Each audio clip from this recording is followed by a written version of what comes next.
예, 네, 의원님. 죄송합니다. 우리 삼부토건 관련해서 100억대 200개 계좌 조사하셨다고 하셨는데 그때는 이번에 결과 보니까 660억 정도예요.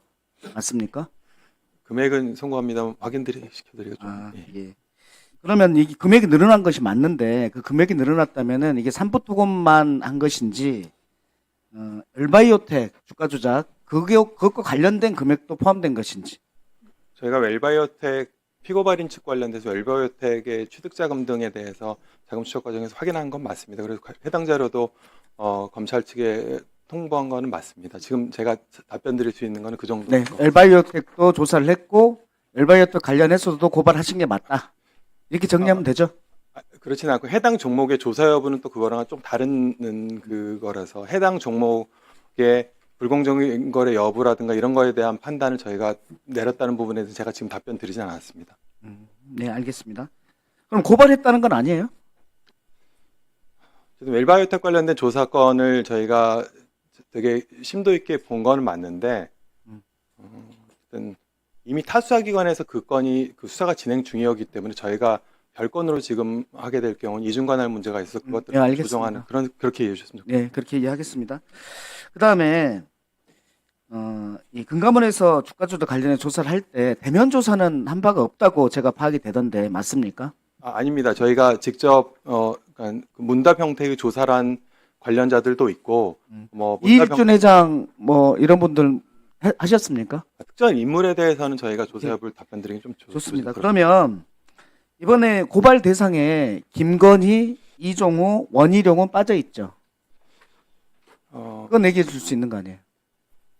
예, 그분들이 피고발인 명단에 들어있지는 않습니다. 네. 그런데 김건희, 이종우, 원희룡 이분들에 대해서 대면 조사하신 것도 아니죠. 어쨌든 그 문제 제기하셨던 특정 인물들과 관련된 자금 조사라든가 그분들과 관련된 필요한 부분의 인물 조사는 진행한 건 맞습니다. 그러면 그분들 계좌를 직접 조사한 겁니까? 아니면은 타고 가다가 조사한 겁니까?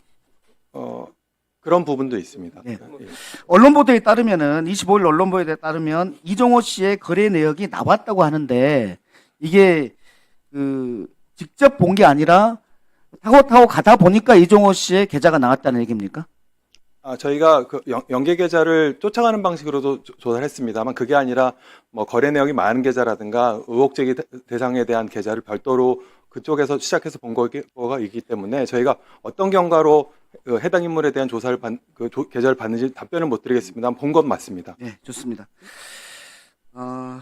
지금 이 사건이 왜 문제가 됐는지 아시죠? 예, 잘 이해하고 예, 있습니다. 3부 토건, 3부 내일 체크하고 때문이고 그 3부가 왜 됐을까? 김건희 때문 아닐까? 근데 왜 원희룡은 거기를 갔을까? 이 문제 때문에 문제가 됐던 것이기 때문에 실은 금감원에서 대면 조사를 못했다 하더라도 검찰에서는 반드시 해야 될 것 같고 거기에 대해서 금감원 직원들이 여기에 대해서는 충분히 조력을 줘야 할 거라고 생각합니다. 그렇게 생각하십니까?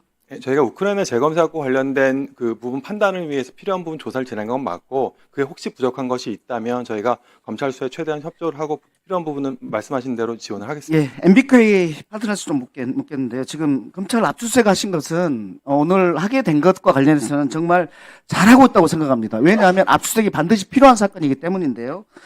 그런데 우리가 알고 있기로는 2023년 8월에 장기 신용 등급 이게 BBB, N까지 떨어졌거든요. 알고 계십니까?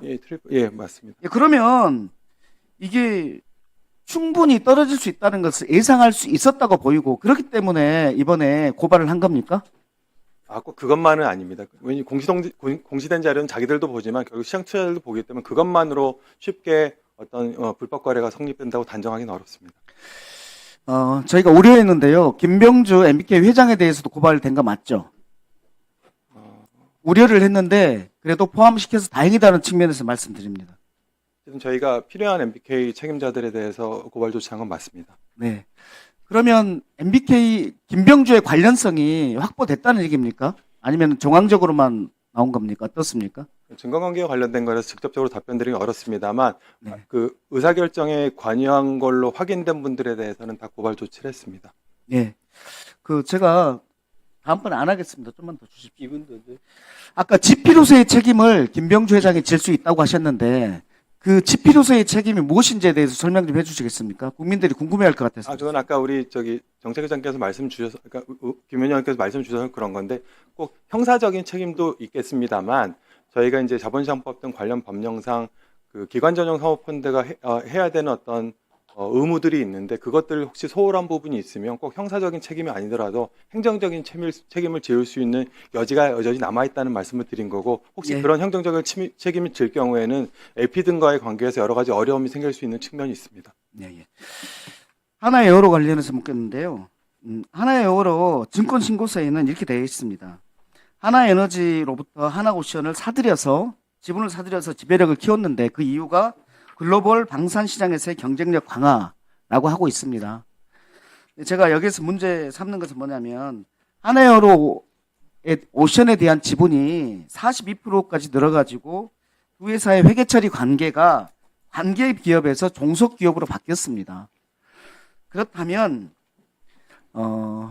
하나에어로가 하나오션의 이런 그 내부의 노동자 문제, 산재 문제, 지금 하청 지회장이 46일째 고공농성을 하고 있는데 이 문제까지 같이 좀 신경을 써야 되는 거 아닌가. 그래서 말씀드리는 것은 뭐냐면 증권신고서 다시 검토하실 거 아니에요. 이랬을 때 하나오션이 마땅히 져야 될 사회적 책임에 대해서도 하나에어로도 책임이 있다는 부분을 참작을 해주십사 말씀드립니다. 어떻습니까? 어쨌든 절대대주 조금만 이따 말씀 주시고요. 하나만 다. 우리 개보위원장님. 네. SK텔레콤 관련해서 2,300만 이거에 대한 대책으로 네. 유심 바꾸는 것도 있지만은 유심보호 서비스 가입도 있잖아요. 네. 유심보호 서비스 가입을 네. 가입을 하라고 맡겨놓을 수 있습니까? 이것은 자동적으로 가입하게 하고 그래야지 피해 예방이 빨리 될 거 아니에요. 예, 맞는 말씀인데 다만 유심보호 서비스의 경우에는 그걸 가입한 이용자가 외국에 가면 로밍 서비스를 또 이용을 하지 못하게 되는 그런 부작용이 있습니다. 그래서 그 유심보호 서비스가 가진 또 한계가 있습니다. 저는 여기에서 가장 필요한 게 뭐냐면 지금은 피해 확대를 막는 일이라고 생각해요. 피해 확대를 막을 수 있으면은 그 조치를 적극적으로 취해야 되는데 그것을 스스로들이 이 유심보호 서비스를 가입에 한 사람만 하겠다. 이런 확대되면 어떻게 하려고 합니까? 이 부분에 대해서 더 크게 생각해야 한다는 말씀입니다. 네, 저희가 지금 오늘 그 위원회 내부적으로 대책을 계속 강구하고 있는 중입니다.